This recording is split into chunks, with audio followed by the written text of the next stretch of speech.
हाँ चलो, आज खेत का काम जल्दी हो गया। चलो पास वाले तालाब में नहाने चलते हैं। बाप रे बाप, बड़ी गर्मी है।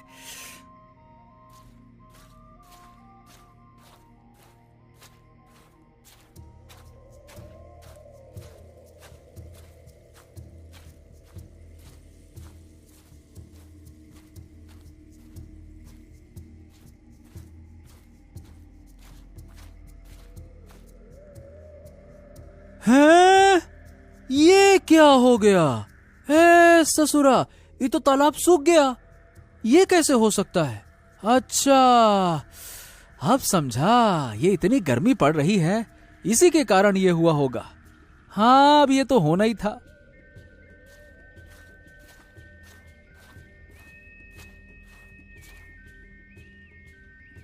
मुकेश भाई, ये यहाँ सूखे तालाब के पास क्या कर रहे हो? अरे भाई, ये तालाब कब सूख गया? मैं तो इसमें नहाने आया था। अरे भाई, 2 दिन की आग में ही ये तालाब सूख चुका है। और वो क्या है ना कि गर्मी इतनी पड़ रही है और कितने महीनों से तो बारिश भी नहीं हुई है। अब ये तालाब सूखेगा नहीं तो क्या होगा? हाँ भाई, तुम बोल तो सही रहे हो, लेकिन यार मतलब तालाब सूखने से हमारे खेतों में पानी नहीं जा पाएगा। हाँ भाई, ये बात तो है। इसीलिए मैं तो अपने कुएं से पानी लेकर अपने खेतों की सिंचाई करता हूँ, और वो भी न जाने कब तक करना होगा, क्योंकि ऐसी गर्मी पड़ रही है तो क्या पता मेरा कुआं भी सूख जाए। हाँ भाई, तुम बिल्कुल ठीक कह रहे हो। चलो भाई, अब चलते हैं। बाप रे बाप, बड़ी गर्मी लग रही है, नहाना भी नहीं हो पाया। ये है सूरजपुर गांव। ये गांव हरे भरे खेतों, फलों के बागों से घिरा हुआ था। गांव के लोग मेहनती और खुशहाल थे। वो सुबह से शाम तक अपने खेतों में काम करते और अपनी फसलों को उगाते थे। गांव में एक राजा राज करते थे, जिनका नाम सूर्यसेन था। राजा सूर्यसेन दयालु और अपनी प्रजा का बहुत ध्यान रखते थे। उनका एक चतुर और अनुभवी मंत्री था, जिसका नाम बुद्धि सागर था। महाराज, आपके आदेशानुसार मैंने बादलपुर गांव के राजा को पानी और अनाज की भारी कमी की समस्या के ऊपर जानकारी भिजवा दी है। अब बस उनके जवाब का इंतजार रहेगा। हाँ, लेकिन महामंत्री जी, वो सब तो ठीक है, पर मुझे क्या लग रहा है कि हमें अब अपने खजाने को खोलना ही पड़ेगा गांव में आई इस समस्या को सुलझाने के लिए। अरे नहीं महाराज, ऐसा नहीं होगा। आप चिंता मत कीजिए। बस एक बार बादलपुर के राजा का जवाब आ जाए तो हमारी मदद जरूर करेंगे वो। इस साल सूरजपुर पर एक बड़ी मुसीबत आ पड़ी थी। गर्मी अपने चरम पर थी। आसमान से आग बरस रही थी और धरती तप रही थी। महीनों से बारिश की एक बूंद भी नहीं गिरी थी। गांव के कुएं और तालाब सूख गए थे। नदियां भी सिकुड़कर पतली धारा बन गई थीं। मुकेश नाम का एक किसान भी इसी गांव में अपनी पत्नी गंगा के साथ रहता था। मुकेश एक परिश्रमी और ईमानदार व्यक्ति था। वो सुबह सूरज निकलने से पहले ही अपने खेत में चला जाता और देर शाम तक काम करता। उसकी पत्नी गंगा भी घर और खेत के कामों में उसका पूरा साथ देती थी। देखो मुकेश, अब कुएं में थोड़ा सा ही पानी बचा है। ये भी कब तक चलेगा? हाँ, क्या कहें गंगा, ऐसा लगता है कि धरती माता हमसे रूठ गई है। अरे हमारी सारी मेहनत मिट्टी में मिल गई। लेकिन मुकेश, गांव के और भी किसानों का यही हाल है। सब परेशान हैं। बच्चे प्यास से रो रहे हैं और जानवर बेहाल हैं। हाँ, अब क्या कहें गंगा, हमें तो कुछ समझ ही नहीं आ रहा। मैं तो मेहनत करने के लिए तैयार हूं, लेकिन ये गर्मी देखिए, बिना बारिश के गर्मी, बाप रे बाप, सहन ही नहीं होती। क्या होगा भगवान।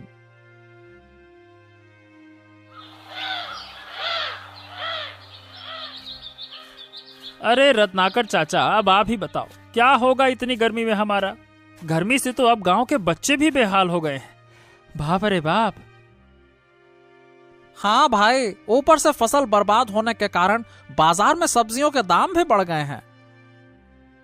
हाँ हाँ, ये तो तुम लोग ठीक बोल रहे हो, लेकिन इस गांव का बुजुर्ग किसान होने के नाते मैं कहना चाहता हूं कि हमें फिर से राजा के पास इस समस्या के ऊपर बात करनी होगी, नहीं तो मुझे लग रहा है कि हमारी हालत और भी खराब होने वाली है। हाँ रत्नाकर चाचा, तुम बिल्कुल सटीक बात बोल रहे हो। अगर हम राजा के पास नहीं गए ना तो बहुत देर हो जाएगी। हाँ तो ठीक है चाचा, कुछ दिन और रुक जाते हैं, उसके बाद हम लोग खुद ही जाएंगे राजा के पास। क्यों, ठीक है ना? धीरे धीरे गांव के किसानों की हालत और खराब होती गई। गर्मी और सूखे के कारण कई लोग बीमार पड़ने लगे, पशु मरने लगे और खेतों में दरारें पड़ने लगी। गांव में मातम का माहौल छा गया। एक दिन गांव के कुछ बुजुर्ग और कुछ किसान के साथ साथ मुकेश भी राजा सूर्यसेन के पास अपनी परेशानी लेकर गए। वो राजा के दरबार में हाथ जोड़कर खड़े हो गए। महाराज, इस साल हमारे गांव पर प्रकृति का कहर टूटा है। बारिश न होने से सब कुछ सूख गया है। हमारे खेत बंजर हो गए हैं और हमारे पास पीने के लिए भी पानी नहीं बचा है। लोग और जानवर मर रहे हैं। हमारी आपसे प्रार्थना है महाराज, हमारी मदद कीजिए। हाँ, मैं आप लोगों की समस्या समझ सकता हूँ, इसीलिए मैंने आप लोगों के बोलने से पहले ही बहुत सारे प्रयास किए हैं, लेकिन अभी तक मुझे भी इस प्राकृतिक समस्या से निपटने का उपाय नहीं मिला। लेकिन आप लोग चिंता मत करिए, मैं जल्द ही कुछ न कुछ करूंगा। लेकिन महाराज, अगर हमें कहीं से भी थोड़ा बहुत भी पानी मिल जाता तो कुछ दिनों के लिए राहत मिल जाती, क्योंकि गांव के किसान सबसे ज्यादा पानी की समस्या से परेशान है महाराज। हाँ। ये सब सुनने के बाद राजा अपने महामंत्री की तरफ देख बोलते हैं। मंत्री जी, आप देख रहे हैं ना कि हमारे गांव में कितना बड़ा संकट आया है। मेरी प्रजा पानी की एक एक बूंद के लिए तरस रही है।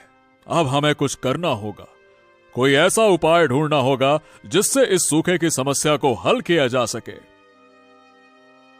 महाराज, बहुत खोजने के बाद मुझे एक बात पता चली है। इस गांव के बाहरी इलाके में पहाड़ों के पीछे एक रहस्यमयी पहर है।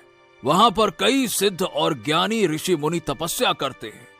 शायद उनमें से किसी के पास कोई ऐसा उपाय हो जिससे हमें इस संकट से मुक्ति मिल सके। क्या बात कर रहे हो, सच में? हो, तो फिर हमें तुरंत वहां किसी को भेजना चाहिए।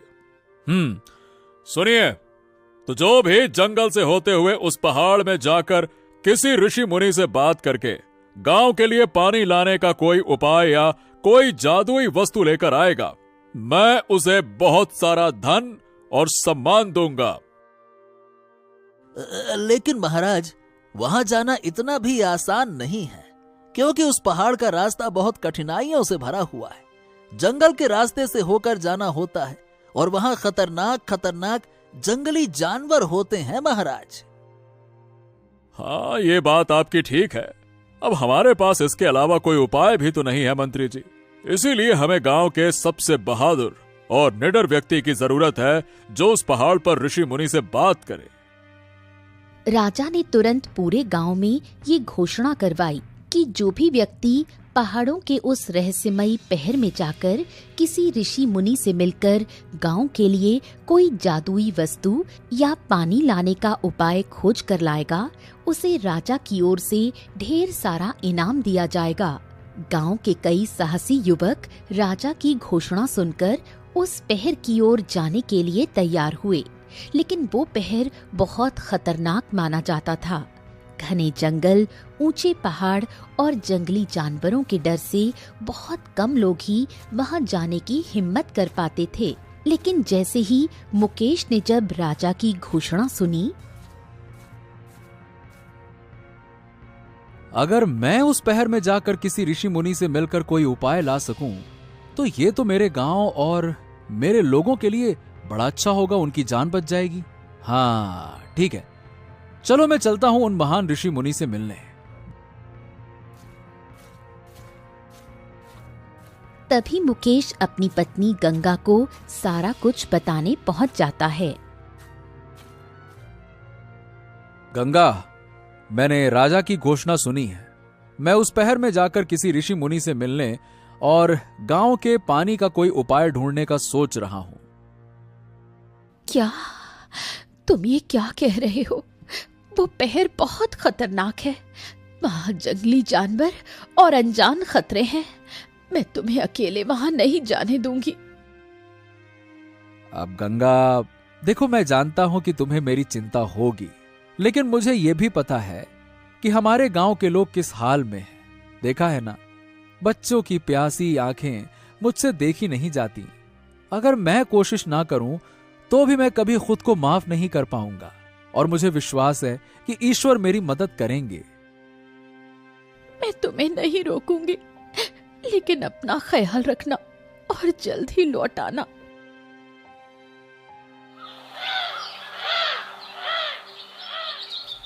अगले दिन सुबह मुकेश ने अपनी पत्नी से विदा ली और उस रहस्यमयी पहर की ओर निकल पड़ा। उसका मन गांव के लोगों की चिंता और एक उम्मीद की किरण से भरा हुआ था। कुछ देर चलने के बाद मुकेश अपनी मंजिल की सबसे खतरनाक जगह पर पहुंचा, जो ये जंगल था। अरे बाप रे बाप, ये जंगल तो बहुत घना है और न जाने कौन कौन से जानवर यहाँ रहते होंगे। लेकिन मुझे यहाँ बहुत सावधानी बरतनी होगी, क्योंकि किसी भी वक्त कोई भी जंगली जानवर मेरे ऊपर हमला कर सकता है।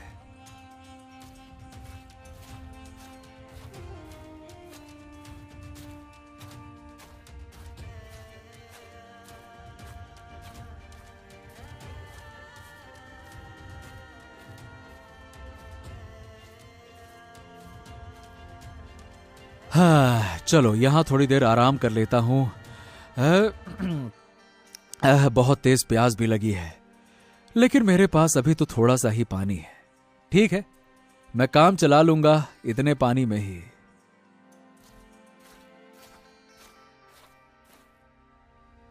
मुकेश जब जंगल के बीचों बीच था, जैसे ही मुकेश एक पेड़ के नीचे आराम करने बैठा, तभी उसके पास एक खरगोश आया। अरे अरे अरे, ये क्या? ये खरगोश तो मेरे पास ही आ रहा है। कहीं ये कोई जादुई खरगोश तो नहीं है? चलो इसे भगाता हूँ। अरे अरे अरे अरे, भाग यहाँ से। हुर, भाग। अरे भाग जा, नहीं तो मैं बताऊं क्या, मारूं। हट, हट।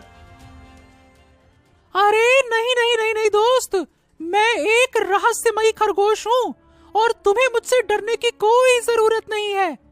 वैसे ये बताओ, तुम कहाँ जा रहे हो? मैं वो जंगल के बाहर वाले पहाड़ों पे जा रहा हूँ, जहाँ महान ऋषि मुनि रहते हैं। मुझे उनसे अपने गांव की समस्या के ऊपर कोई उपाय लेना है। अच्छा, तो तुम वहां जा रहे हो। ठीक है, तुम मेरे लिए एक काम करो। जब तुम उन महान ऋषि मुनियों से मिलोगे ना, तब उनसे पूछना कि मैं कब इंसानी रूप में आऊंगा, कब मेरा श्राप खत्म होगा। पूछोगे ना? हाँ हाँ, ठीक है खरगोश जी, मैं उनसे आपके सवाल का जवाब जरूर पूछूंगा। मुकेश ये बोल फिर से अपने रास्ते निकल जाता है। तभी थोड़ी देर चलने के बाद उससे एक हिरण मिलता है। अरे भाई, क्या तुम मुझे पानी पिला सकते हो? मैं अभी बहुत थका हुआ हूँ, कल से कुछ खाया पिया नहीं। हाँ हाँ हाँ, क्यों नहीं हिरण जी, ये लो, थोड़ा सा पानी मेरे पास है, लो लो पी लो। मुकेश हिरण को पानी पिलाता है। जब हिरण की प्यास बुझ जाती है तब, हाँ, तुम कहाँ जा रहे हो दोस्त? मैं जंगल वाले पहाड़ों पे जा रहा हूँ, जहाँ ऋषि मुनि रहते हैं। अच्छा, तो तुम वहां जा रहे हो। देखो मेरे दोस्त, मैं तुम्हें वहां नहीं ले जा सकता, लेकिन तुम्हें यह बता सकता हूँ कि तुम किधर से जाओगे तो तुम्हें कोई परेशानी नहीं होगी। अच्छा, ऐसी बात है, तो जल्दी से मुझे बता दीजिए हिरण जी, क्योंकि मुझे इस जंगल के बारे में कुछ नहीं पता। हाँ, देखो दोस्त, तुम इस रास्ते से जाओ, क्योंकि दूसरा वाला रास्ता तुम्हारे लिए ठीक नहीं। वहां खतरनाक जीव रहते हैं। हाँ, सब मेरे जैसे नहीं होते ना जंगल में। जाओ जाओ।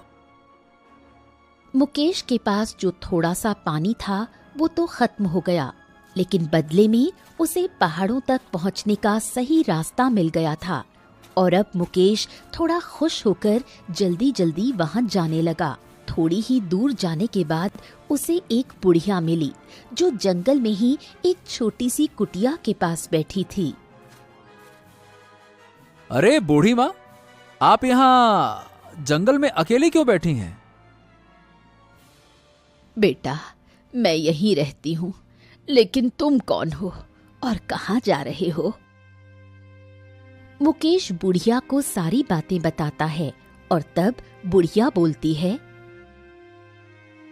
बेटा, तुम जब उन महर्षि मुनि से मिलो तो मेरे एक प्रश्न का जवाब पूछते आना कि मेरा ये पेड़ कुछ सालों से फल नहीं दे रहा, तो क्या करने पर ये पेड़ फिर से पहले की तरह फल देने लगेगा? ठीक है बूढ़ी माँ, मैं आपके सवालों का जवाब जरूर पूछूंगा। ये बोल अब मुकेश फिर अपनी मंजिल की तरफ निकल जाता है और अब कई मुश्किलों का सामना करके जंगली जानवरों की दहाड़ सुनकर डरते हुए अंत में वो उस पहर में पहुंचा जहां ऋषि मुनियों के आश्रम बने हुए थे। उसने एक शांत और पवित्र स्थान देखा जहां एक वृद्ध ऋषि अपनी कुटिया के बाहर बैठे ध्यान कर रहे थे। मुकेश धीरे धीरे उनके पास गया और उन्हें प्रणाम किया। हे महान ऋषि, मैं सूरजपुर गांव से आया हूं। हमारे गांव पर सूखे का बहुत बड़ा संकट आया है। लोग और जानवर प्यास से मर रहे हैं। कृपया हमारी मदद करें। क्या आपके पास कोई ऐसा उपाय है जिससे हमारे गांव को पानी मिल सके? ऋषि ने अपनी आंखें खोली और मुकेश की ओर देखा। उनकी आंखें शांत और करुणामयी थीं। उन्होंने मुकेश की दुख भरी कहानी सुनी और कुछ देर तक विचार किया।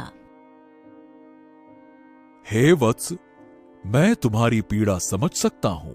प्रकृति का प्रकोप कभी कभी ऐसा ही होता है, लेकिन तुम एक साहसी और बहादुर व्यक्ति हो, इसीलिए मैं तुम्हें एक जादुई मटका दूंगा। इस मटके में हमेशा पानी भरा रहेगा।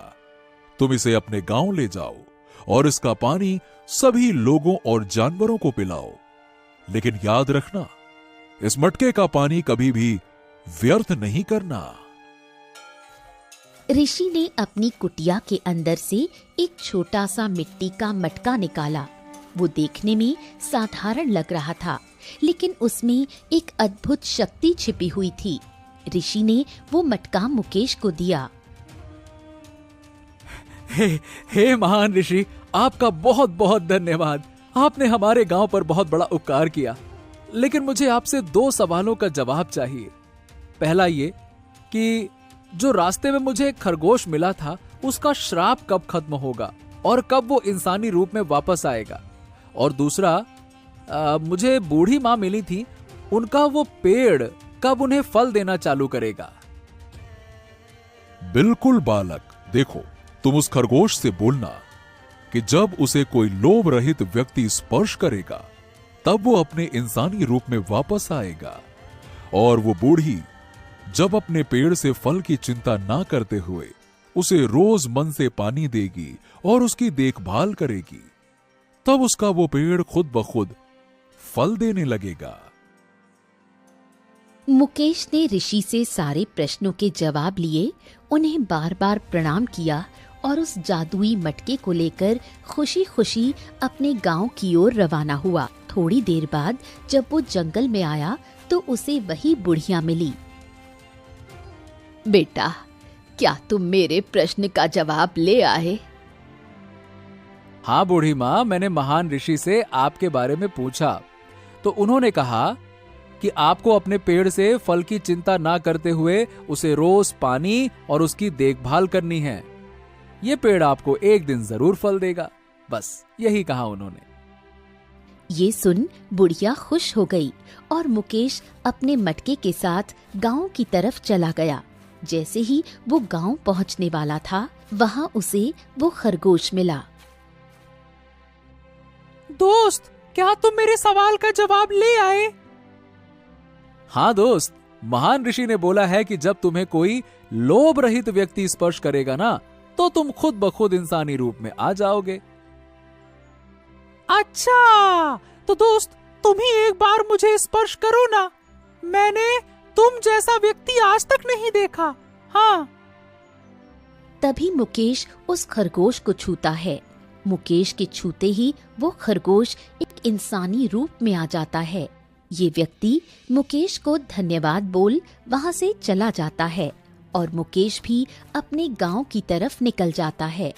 बहुत मुश्किल सफर के बाद मुकेश आखिरकार अपने गांव सूरजपुर वापस पहुंचा। गांव के लोग उसे देखकर बहुत खुश हुए। वो बेसब्री से ये जानने के लिए उत्सुक थे कि वो क्या लेकर आया है। अरे मुकेश भाई, ये बताओ, क्या तुम्हें सूखे से बचने का कोई उपाय मिला? क्या वहाँ वो महान ऋषि मुनियों ने कुछ उपाय बताया? हाँ, मैंने उन महान ऋषि मुनियों से बात की और उन्होंने मुझे ये जादुई मटका दिया और कहा कि इस मटके के पानी को कभी भी व्यर्थ मत करना, इस मटके से पानी कभी खत्म नहीं होगा। मुकेश की बातों पर लोगों को विश्वास नहीं हो रहा था। एक छोटा सा मिट्टी का मटका कैसे पूरे गांव की प्यास बुझा सकता है। मुकेश ने मटके का ढक्कन खोला और उसमें से पानी निकला। सभी आश्चर्यचकित रह गए जब उन्होंने देखा कि मटके में पानी खत्म ही नहीं हो रहा था। वो जितना पानी निकालता, मटका उतना ही पानी से भरा रहता। अरे वाह भैया वाह, ये तो सच में जादुई मटका निकला। वाह वाह वाह वाह मुकेश, तुमने तो कमाल कर दिया भैया, कमाल कर दिया। गांव के लोगों की खुशी का ठिकाना नहीं रहा। उन्होंने मुकेश का धन्यवाद किया और उस जादुई मटके से पानी लेकर अपनी प्यास बुझाई। सूखे खेतों में फिर से हरियाली लौटने लगी। कुएं और तालाब फिर से पानी से भर गए। जब राजा सूर्यसेन को इस जादुई मटके के बारे में पता चला तो वो भी बहुत प्रसन्न हुए। उन्होंने मुकेश को दरबार में बुलाया और उसका भव्य स्वागत किया। मुकेश, तुमने वाकई में एक अद्भुत काम किया। तुमने अपनी हिम्मत और चतुराई से हमारे गांव को सूखे के संकट से बचाया है। हम तुम्हें तुम्हारा इनाम अवश्य देंगे। राजा ने मुकेश को ढेर सारा धन, जमीन और सम्मान दिया। पूरे गांव में मुकेश की बहादुरी और बुद्धिमानी की चर्चा होने लगी। जादुई मटके के कारण सूरजपुर गांव फिर से खुशहाल हो गया। लोगों के चेहरे पर मुस्कान लौट आई। मुकेश और गंगा भी सुख और शांति से रहने लगे। वो हमेशा उस ऋषि मुनि के आभारी रहे जिन्होंने उनकी मदद की थी। लेकिन ऋषि की बात मुकेश और गांव के लोगों को हमेशा याद रही कि उस जादुई मटके के पानी को कभी भी व्यर्थ नहीं करना है। उन्होंने हमेशा उस पानी का सावधानी से उपयोग किया और कभी भी उसे बर्बाद नहीं किया। राजा अभिराज की पत्नी का नाम रूपमती था, जो अत्यंत सुंदर और बुद्धिमान थी। उनके पास एक अद्भुत तोता था जो मनुष्य की भाषा बोलने और समझने में सक्षम था। रानी, मुझे लगता है कि तुम्हें महाराज को अपने हाथों से भोजन बनाकर खिलाना चाहिए, और यदि खाना कोई और बनाए तो उसकी जांच अवश्य होनी चाहिए। लेकिन तुम ऐसा क्यों बोल रहे हो? क्योंकि मुझे इस महल में कहीं न कहीं षड्यंत्र की बू आ रही है। ऐसा लगता है कि यहाँ पे कुछ गलत। कल की औषधि महाराज के हाथों से बर्बाद हो गई। मुझे पुनः वही औषधि बनाकर दो। हाँ, चलो अच्छा हुआ, मैं एक पाप करने से बच गया। ठीक है, कोई बात नहीं मंत्री जी, मैं आपको फिर से औषधि बनाकर देता हूँ। वैद्य ने महारानी की संतान प्राप्ति की असली औषधि बनाकर मंत्री को दे दी। ये लीजिए मंत्री जी, ये पूरे 5 माह की औषधि है। अब आपको यहाँ पे बार बार आने की आवश्यकता नहीं होगी। मंत्री वो औषधि लेकर महल की ओर निकल गया। महल लौटते ही औषधि महारानी को सौंप दी। रानी ने पूरे नियम से उस औषधि का सेवन किया। धीरे धीरे समय बीतता गया और एक शुभ दिन आया। महारानी ने एक स्वस्थ पुत्र को जन्म दिया। पूरा महल खुशियों से भर गया था, किंतु एक कोना ऐसा भी था जहां मंत्री के चेहरे पर 12 बजे थे। मंत्री तुरंत वैद्य जी से मिलने चला गया।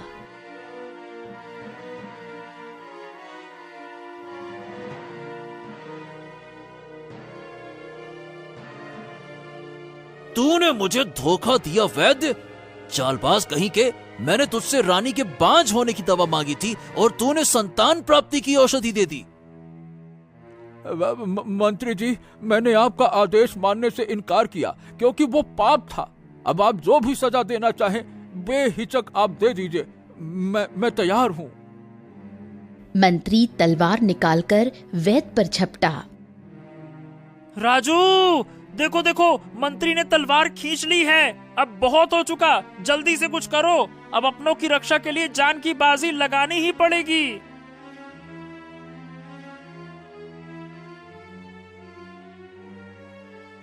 राजू पीछे से डंडे से मंत्री पर वार करता है। मंत्री गिर जाता है। अरे अरे, ये किसने मारा मुझे? अबे सुन मंत्री, अगर दोबारा यहाँ दिखाई दिया ना तो जान से मार दूंगा। निकल यहाँ से, भाग। मंत्री किसी तरह उठकर वहां से भाग जाता है।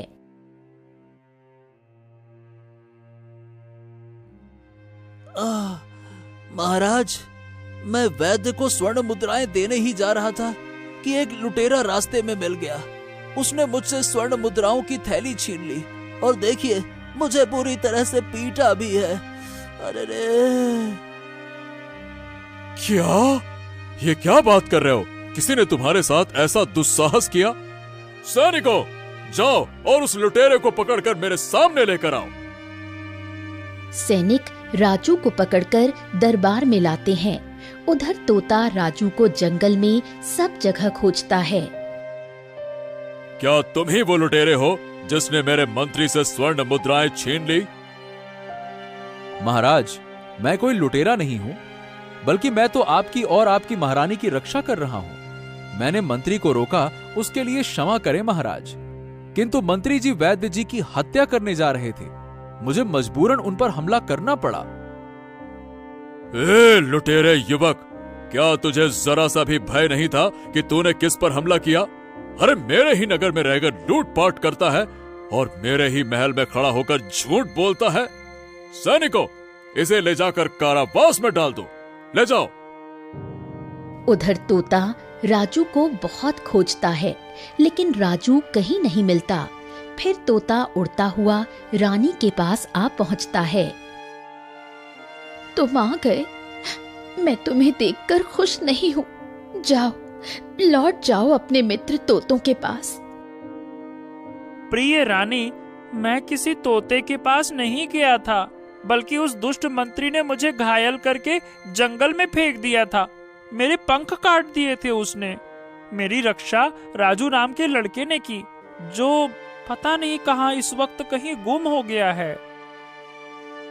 जिस मंत्री की तुम बुराई कर रहे हो, उसी की लाई हुई औषधि से मैं माँ बनी हूँ। मुझे अब किसी की बातें नहीं सुननी है। और जिस राजू की तुम बात कर रहे हो, वो अभी कारावास में कैद है। मंत्री को मारने के जुर्म में महाराज ने उसे कारावास में डलवा दिया है। क्या? राजू कारावास में कैद है? तोता तुरंत मंत्री के कमरे के पास जाकर छिप जाता है और उसके अगले षड्यंत्र का पता लगाने की कोशिश करता है। बस बस बस, अब और नहीं, यही मेरी आखिरी चाल है। आज रात उस रानी के बेटे का खेल खत्म।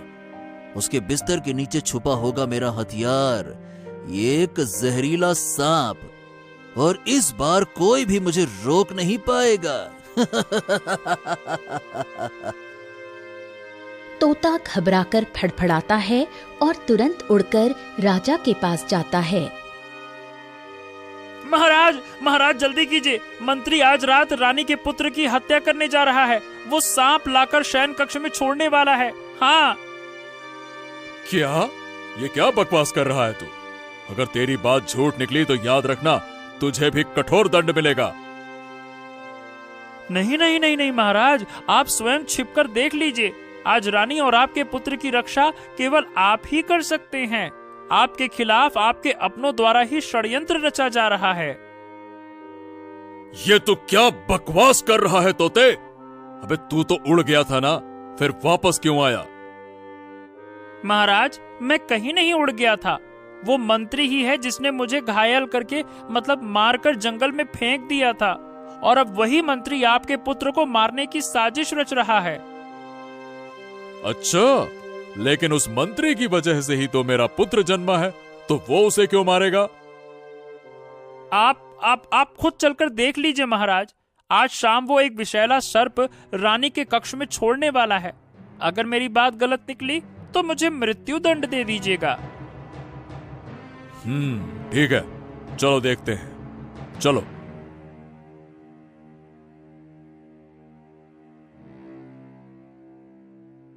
राजा छिपकर देखता है। पलंग के नीचे एक विषैला सर्प फुफकारता है। मंत्री खिड़की से भागने की कोशिश करता है। सैनिकों, सांप सांप सांप, जल्दी से उस सांप को बाहर फेंको और इस दुष्ट मंत्री को बंदी बना लो, जल्दी। सैनिक सर्प को पकड़ते हैं और कमरे से बाहर फेंक देते हैं। उधर मंत्री को पकड़ लिया जाता है। महाराज, मैंने जो कहा वो सत्य निकला। मंत्री उस वैद्य को मारने गया था क्योंकि उसने रानी को संतान प्राप्ति की औषधि दे दी थी, जबकि मंत्री महारानी को बांझ बनाना चाहता था। राजू ने ही उस वैद्य की रक्षा की थी, इसीलिए राजू पर झूठा आरोप लगा दिया उसने और उसे कारावास में डलवा दिया। हाँ प्रिय तोते, वाकई में तुमने मेरी आंखें खोल दी। मुझसे बहुत बड़ी भूल हुई और मैं इसी क्षण राजू को रिहा करवाता हूँ। सैनिकों, अभी तुरंत जाओ और राजू को कारावास से बाहर लेकर आओ, जाओ। हे वीर युवक, तुमने मेरी रानी और पुत्र की प्राण रक्षा की है। मैं सदा के लिए तुम्हारा ऋणी हूं। कृपया करके मुझे क्षमा करो। महाराज, मैंने जो कुछ किया वो केवल अपने धर्म और कर्तव्य के अनुसार किया।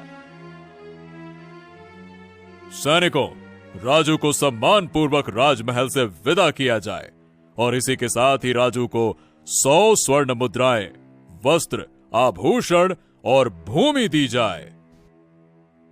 राजू अपने घर लौटता है। तोता रानी और नन्हे राजकुमार की सेवा में लग जाता है। राज्य में अब सुख शांति और न्याय का वातावरण था।